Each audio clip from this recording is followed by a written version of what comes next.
I was lucky to have the opportunity to speak with Kentucky State Trooper Aaron Pryor about gangs and their reputation. Um, I'm going to interview him about gangs. Uh, are there any gangs in Kentucky? Yes. Okay, where are they located at? I would say the most prevalent is obviously probably Louisville. They have a lot of gang activity in Louisville. Lexington, a lot of the bigger cities, Lexington, uh, Bowling Green, not so much. Our three big cities are Lexington, Louisville, and Bowling Green, but the one that stands out to me is probably Louisville. Must be the most prevalent. Okay.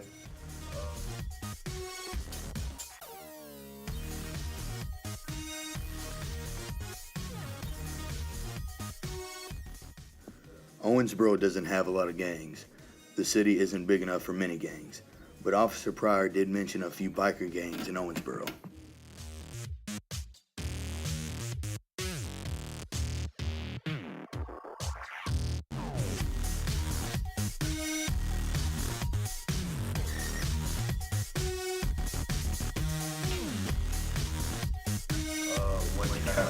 What kind of street gangs, biker gangs, what kinds are there?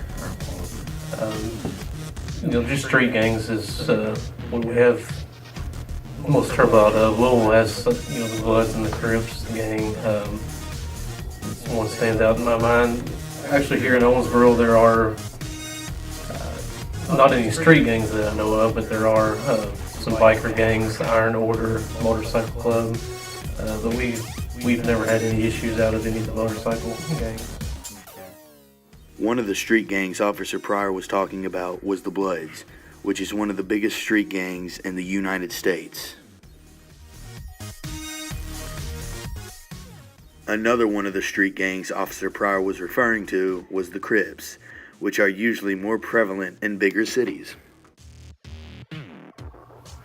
What's the most common thing you see out of gangs? Like common crimes, stuff they do? The most common crimes would probably be there's a lot of drug activity within gangs, a lot of thefts. A lot of these gang members, they don't have a job, so in order to find their money, they turn to drugs, and Right. and usually drugs and thefts go hand in hand. They commit crime, robberies, and a lot of assaults between rival gangs. You usually get two gangs in the city, and they have their turf wars, and as a result, they rob each other, assault each other, and even get as serious as killing each other. So. Okay. A lot of my research is done on drugs.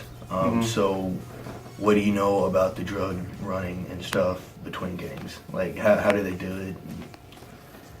I'm not sure. I mean, our area, we don't have, I work the Owensboro area a lot in Henderson. Like I said, Owensboro, there's not any gangs that I know of Right. associated with.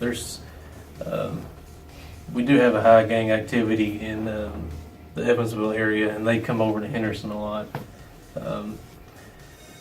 I don't know. They deal drugs with people that are not gang members. Right. And as far as the rival gangs, I think they just basically stay away from each other. They run a lot of marijuana. I haven't seen a whole lot of meth in gang members. A lot of marijuana, and what's been rising more and more is the synthetic marijuana, the K2 and all that. That's becoming more popular. It seems like here in the last, it died off a little bit. Now it's coming back and was talking to a gang member not too long ago, and he said the reason that he kind of let out the reason that everybody's running the synthetic drugs is because it doesn't show up in your system when you do a urine test. Like, a lot of these people are on probation, parole, and they got to take regular drug screens.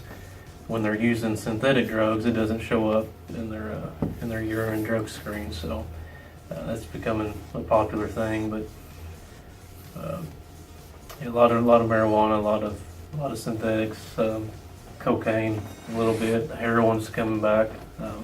there's been a uprising in heroin in the Evansville area, so, and they're running that too. So, and I've also realized or seen that a lot of the they're bringing a lot of the marijuana from out west. It seems like Colorado and Right. stuff where it's becoming legal, or less being relaxed on their laws. So they're bringing large amounts of that in from those states. So Okay. And then many of the crimes gangs commit are assault and battery, theft, and drug-related activity. Many of the drugs include weed, synthetic marijuana, heroin, and cocaine. They get these drugs from over the border and other sources.